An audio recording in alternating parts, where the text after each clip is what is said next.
Hello student बच्चों, how are you, कैसे हो। उम्मीद है कि सभी बच्चे घर पे अच्छे होंगे। समर वेकेशन के अंदर 11 जून से और 30 जून का जो आपका समय रहा, इसका आपने सदुपयोग किया होगा। जो मेरे द्वारा होमवर्क दिया गया है आप सभी ने किया होगा। बच्चों साथ साथ आपने जो भी होमवर्क दिया है वो बच्चों मुझे सेंड करना है। व्हाट्सअप नंबर आपके पास सबके पास है ही मेरे, तो सभी ने आपने अपनी कॉपी की PDF बना के और मुझे सेंड करनी है। सभी बच्चों ने, कोई ऐसा बच्चा नहीं हो जो अपनी नोटबुक चेक ना करवाए। उम्मीद है कि सभी बच्चे नोटबुक चेक कराएंगे और सभी एक PDF बना के देंगे। चलो बच्चों आगे हम आज आपका छुट्टियों समर वेकेशन के बाद अपना आगे का काम शुरू करते हैं। आज हमारा बुक हमारी सिविक्स की यानी कि पॉलिटिकल साइंस की बुक यानी कि लोकतांत्रिक राजनीति की जो बुक है उसका हम पहला चैप्टर हम आपको करवाएंगे। पावर शेयरिंग वाला, इंग्लिश में बोलते हैं, हिंदी में कहते हैं सत्ता की साझेदारी। देखो बच्चों, सत्ता की साझेदारी के बारे में आपको थोड़ा सा बता देता हूँ। इसके संदर्भ में आपको थोड़ा सा मैं जानकारी दे देता हूँ। बच्चों सत्ता की साझेदारी का तात्पर्य होता है कि सत्ता का बंटवारा, यानी कि हमने सत्ता को किन किन केंद्रों के ऊपर उसको बांट रखा है। जैसे भारत के अंदर हम देखते हैं कि भारत के अंदर जो सत्ता का हमने बंटवारा रखा है उसमें विधायिका, कार्यपालिका, न्यायपालिका, इनका सबका काम अलग अलग होता है। विधायिका कानून बनाती है, कोई भी बिल्स वगैरह कानून बनाती है विधायिका, ठीक है। कार्यपालिका उस कानून को इंप्लीमेंट करवाती है, उस कानून को लागू करवाती है। और यदि कानून का उल्लंघन होता है तो न्यायपालिका उस चीज के ऊपर क्या लेती है, एक्शन लेती है, यानी कि उसके ऊपर क्या लेती है, एक्शन लेती है, कार्रवाई करती है। तो इसी प्रकार से अनेक देशों के अंदर हम आज बेल्जियम और श्रीलंका की विभिन्न जटिल जातीय बनावट के बारे में हम करेंगे। पहले हम करेंगे बेल्जियम के बारे में और फिर उसके बाद श्रीलंका के बारे में हम बातचीत करेंगे। तो सबसे पहले हम बेल्जियम के बारे में करते हैं। सत्ता की साझेदारी का हमारा पहला चैप्टर, लेसन नंबर 1 हम स्टार्ट कर रहे हैं। इसका लोकतांत्रिक राजनीति का पहला ही चैप्टर मैं करवा रहा हूं। और उससे, क्योंकि पहले मैंने आपको इकोनॉमिक्स का करवाया, ज्योग्राफी का करवाया छुट्टियों से पहले, जो समर वेकेशन थी उससे पहले। अब मैं आप इसका पहला चैप्टर आज से स्टार्ट कर रहा हूं। तो आज हम पहले बात करेंगे बेल्जियम के बारे में। बेल्जियम और श्रीलंका के बारे में हम पढ़ेंगे। इनकी जटिल जातीय बनावट के बारे में अक्सर 6 नंबर का क्वेश्चन इसमें से आता है, पूछा भी जाता है। तो सबसे पहले हम बेल्जियम के बारे में करेंगे, बेल्जियम की राजनीतिक स्थिति के बारे में वहां पर हम करेंगे। तो बेल्जियम आपको पता है कि यूरोप के अंदर है। देखो विश्व के अंदर आपको पता है कि 7 महाद्वीप है। एशिया, अफ्रीका महाद्वीप, यूरोप महाद्वीप, ऑस्ट्रेलिया, उत्तरी अमेरिका, दक्षिणी अमेरिका और एंटार्क्टिका, ये 7 महाद्वीप है। इसके अंदर यूरोप कहते हैं कि यूरोप सबसे खूबसूरत महाद्वीपों में से एक गिना जाता है। सबसे खूबसूरत महाद्वीप है यूरोप। तो यूरोप का ही एक देश है, यूरोप महाद्वीप का एक देश है, कौन सा, बेल्जियम। हम बेल्जियम के बारे में पढ़ेंगे। बेल्जियम यूरोप का एक बहुत छोटा सा देश है और क्षेत्रफल में हमारे लगभग हरियाणा से भी छोटा है क्षेत्रफल, यानी कि भौगोलिक क्षेत्रफल देखे तो हरियाणा का जो भौगोलिक क्षेत्रफल है उसका यानी कि टोटल एरिया 44,114 कुछ समथिंग हरियाणा का है, तो उससे भी कम इसका क्षेत्रफल है।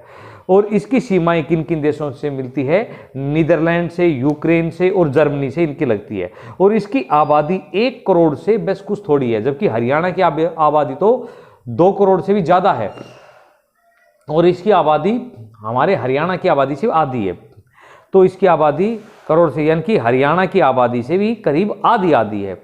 और इन छोटे से देश में समाज की जातीय बनावट बहुत जटिल है। देश की कुल आबादी का 59% लोग, कितना ध्यान रहे बच्चों, देश की आबादी का 29% लोग फ्लेमिश इलाके के अंदर रहते हैं। किस इलाके में रहते हैं, फ्लेमिश इलाके के अंदर रहते हैं। 59 फ्लेमिश इलाके में रहते हैं। और डच, और कौन सी भाषा बोलते हैं, डच। जैसे हमारे हिंदी है, अंग्रेजी है, तमिल है, तेलुगु है, मलयालम है, कोंकणी है, पंजाबी है, उड़िया है, ये हमारी भाषा है ना। इसी प्रकार से वहाँ की जो भाषा है डच है, ठीक है, डच भाषा बोलते हैं। और डच भाषा बोलते हैं से 40% लोग जो बोलविया क्षेत्र के अंदर, 2 क्षेत्रों के अंदर बोलविया क्षेत्र के अंदर रहते हैं, वो फ्रेंच बोलते हैं। और शेष 1% लोग कौन सी बोलते हैं? जर्मन भाषा बोलते हैं। राजधानी, बेल्जियम की राजधानी का क्या नाम है? ब्रुसेल्स। ब्रुसेल्स की 80% लोग फ्रेंच बोलते हैं और 20% लोग डच बोलते हैं। ध्यान रहे, 80% लोग बेल्जियम की जो राजधानी है ब्रुसेल्स में, वहां पर 80% लोग फ्रेंच बोलते हैं और 20% लोग कौन सी भाषा बोलते हैं? डच बोलते हैं। ये बिल्कुल इसके अपोजिट है। अल्पसंख्यक फ्रेंच भाषी लोग तुलनात्मक रूप से ज्यादा मजबूत है, यानी कि उनके पास ज्यादा पैसे हैं और ताकतवर है। बहुत बाद में जाकर इनके आर्थिक विकास तथा शिक्षा के लाभ पाने के लिए डच भाषी लोगों को इस स्थिति से नाराजगी झेलनी पड़ी। इसके चलते 1950-1960 के दशक में फ्रेंच और डच बोलने वाले समूहों के बीच में आपस में क्या रहा? तनाव रहा, यानी कि कंट्रोवर्सी रही। इन दोनों समूहों के टकराव का सबसे तीखा रूप ब्रुसेल्स के अंदर, यानी कि राजधानी के अंदर दिखा। क्या दिखा? ब्रुसेल्स की, वहां की राजधानी के अंदर क्या दिखा? कि यहां विशेष तरह की समस्या थी कि डच बोलने वाले लोगों की संख्या के हिसाब से अपेक्षाकृत कम है। और लेकिन यहां पर क्या थी? यानी कि डच बोलने वाले जो लोगों की जो संख्या थी वो क्या थी? इसके हिसाब से यानी कि इतनी समृद्ध नहीं थी जितनी वहां पर थी। आइए इस स्थिति की तुलना में हम एक दूसरे देश से भी कर सकते हैं, यानी कि एक दूसरे देश से भी इसके बारे में हम जानते हैं। आइए इस स्थिति की तुलना एक अन्य देश से करते हैं। कौन से देश से? श्रीलंका। श्रीलंका कौन सा? हमारा एक नजदीकी पड़ोसी देश है, दक्षिण भारत के अंदर लगा हुआ है। श्रीलंका एक द्वीपीय देश है। दो तमिलनाडु के दक्षिण तट से कुछ किलोमीटर की दूरी पर स्थित है। इसकी आबादी करीब 2 करोड़ है, यानी कि लगभग हरियाणा की आबादी से के लगभग समथिंग, लेकिन क्षेत्रफल में हरियाणा से ज्यादा बड़ा राज्य है और इसकी आबादी 2 करोड़ है, यानी कि हरियाणा के लगभग बराबर। और दक्षिण एशिया के अन्य देशों की तरह श्रीलंका की आबादी में कई तरह के जातीय लोग रहते हैं, यानी कि विभिन्न जाति समुदाय के लोग रहते हैं जिनकी आबादी अलग अलग है। सबसे प्रमुख सामाजिक समुदाय कौन सा है? सिंगाली या सिंगली या सिंगालिया। सिंगालिया समुदाय के लोग हैं जिनकी आबादी कुल जनसंख्या का 74% है। श्रीलंका में जो सिंगाली है या सिंगालिया है वो जाति के लोग कितने हैं? 74%, यानी कि इस जाति के लोग श्रीलंका में 74% लोग हैं और जिनकी आबादी में कुल 18% तमिलों के हैं। और यहाँ की और जो बाकी आबादी है तमिल कहाँ से? भारत से ही गए थे ये आगे चल के बताएंगे इसके बारे में। जो 18% लोग कौन है? ये तमिल है। और मूल रूप से जो वहाँ के जो तमिल है वो 13% और बाकी हिंदुस्तानी है। हिंदुस्तानी तमिल जो उपनिवेशिक क्या थी कि जब देश ब्रिटेन के गुलाम था तो वहाँ पर वो जाकर चले गए किसी कारोबार के करने के पर्पज से और वहीं पर जाकर बस गए। मौजूदा श्रीलंका के नक्शे पर हम गौर करें तो पाएंगे कि तमिल मुख्य रूप से उत्तर तथा उत्तरी प्रांत पर, यानी कि ये कुछ श्रीलंका का कुछ, मैं थोड़ा सा मैप आपको बनाने की कोशिश कर रहा हूं। इस प्रकार से श्रीलंका का मैप है तो उसके अंदर अब इसमें बता रखा है कि श्रीलंका के लोग मौजूदा श्रीलंका के नक्शे पर देखेंगे तो तमिलों की मुख्य रूप से उत्तर तथा पूर्वी प्रांतों में आबाद है। यानी कि तमिल है ये उत्तर ये हो गया और पूर्वी हो गया, यानी कि इस क्षेत्र के अंदर यहाँ पर तमिलों की संख्या ज़्यादा है क्योंकि इंडिया से आए और आकर यहीं पर उन्होंने अपना बसना शुरू कर दिया। तो ये उत्तरी प्रांत हो गया और ये पूर्वी। इस क्षेत्र के अंदर ज़्यादातर कौन? तमिल लोग ही रहते हैं, तमिल लोग। और कुछ हिंदू हैं और कुछ मुसलमान लोग, यानी कि कॉमन से लोग वहाँ पर रहते हैं। जो श्रीलंका की आबादी के ईसाई लोगों की हिस्सा केवल 7% ही है, जो सिंगली तथा तमिल दोनों भाषाएं बोलते हैं। जो सिंगली भी बोलते हैं तमिल भी बोलते हैं। अब जरा सोचिए कि ऐसी स्थिति में क्या हो सकता है कि बेल्जियम में डच भाषी लोग अपनी संख्या में के बल पर फ्रेंच भाषी और जर्मनी भाषाओं के बीच में अपनी इच्छाओं को थोपते हों और इसके बीच में लड़ाई का आपस में कारण बनता हो। उसके साथ साथ ब्रुसेल्स में दोनों अपने अपने तरह के दबाव ठोकते और श्रीलंका में सिंगली आबादी को बहुमत के ज़्यादा हो तथा वे मुल्क में अपनी मनमानी चलाते हो। आइए अब हम असल में दोनों देशों के बारे में हम अलग अलग बात परिघटना करते हैं। श्रीलंका में बहुसंख्यक लोगों के बारे में हम पढ़ते हैं। श्रीलंका के बहुसंख्यक सन 1948 में आपको पता है कि श्रीलंका आज़ाद हुआ था और सिंगली समुदायों के नेताओं ने अपनी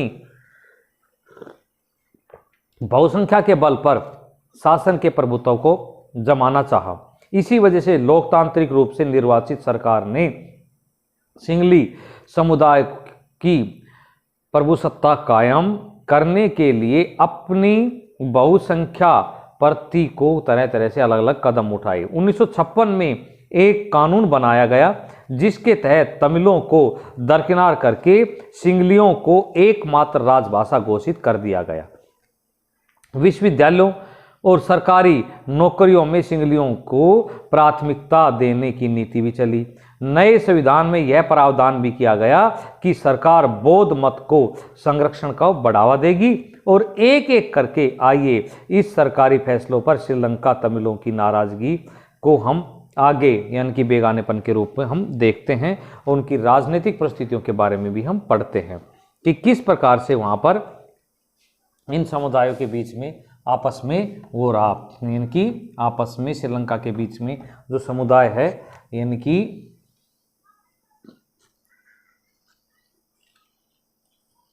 इन समुदाय यानी श्रीलंका के जो विभिन्न समुदाय है उन समुदायों के बीच में किस प्रकार से कंट्रोवर्सी का कारण रहा, यानी कि राजनीतिक जो परिस्थितियां थी वो किस प्रकार से इन पर अनुमोदित हुई। उन्हीं परिस्थितियों के बारे में हम पढ़ते हैं बच्चों। श्रीलंका तमिलों ने अपनी राजनीतिक पार्टियां अलग बनाई और तमिल को राजभाषा के रूप में प्रचारित किया बनाने का एक उन्होंने स्वेच्छा जाहिर की। शिक्षा तथा रोजगार में समान अवसर तथा संघर्ष के लिए तमिलों को आबादी वाले इलाकों में स्वायत्तता की उनकी मांगों को लेकर उनमें विवाद रहा। 1980 के दशक के में उत्तर पूर्वी यानी कि इस प्रांत में, ये उत्तर पूर्वी प्रांत था ना, यानी कि जो ये श्रीलंका का उत्तर पूर्वी प्रांत था, उत्तर पूर्वी प्रांत में काफ़ी यानी कि एक प्रकार से संघर्ष रहा और इसी तरह में उत्तर पूर्वी प्रांत में स्वतंत्र तमिल इल्लम यानी कि जिसको हम एलटीटी बोलते हैं सरकार बनाने के लिए मांग लेकर उठने लगे। श्रीलंका में दो समुदायों के बीच में पारस्परिक विश्वास का टकराव रहा और यह टकराव क्या हुआ, गृह युद्ध यानी कि आपस में घर के अंदर ही कंट्रोवर्सी हो गई, जिसके परिणाम स्वरूप दोनों पक्षों में हजारों लोग मारे जा चुके थे और अनेक परिवार उनके मुल्कों से भागकर दूसरे भारत वगैरह दूसरे देशों में शरण लेने लगे और इनमें भी कई गुना लोग रोजी रोटी के लिए चौपट हो गए। अर्थशास्त्र में मैंने आपको बताया भी था इसके बारे में और इनकी शिक्षा तथा आर्थिक नीति को बिल्कुल यानी कि धराशायी हो गई और यह गृह युद्ध तथा सामाजिक सांस्कृतिक आर्थिक व्यवस्था को लेकर एक परेशानी का सबक पैदा हो गया।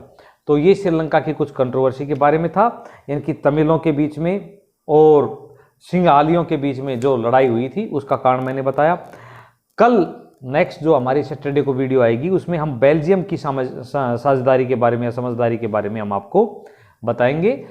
उसके बारे में आपको हम अच्छी तरह से डिटेल के अंदर आपको आगे आने वाली वीडियो के अंदर, इसके अंदर मैं कुछ आपको हैंड आउट भी दूंगा, वो भी आपने साथ साथ करने हैं और अपना होमवर्क मुझे ज़रूर सेंड करना है। Thank you.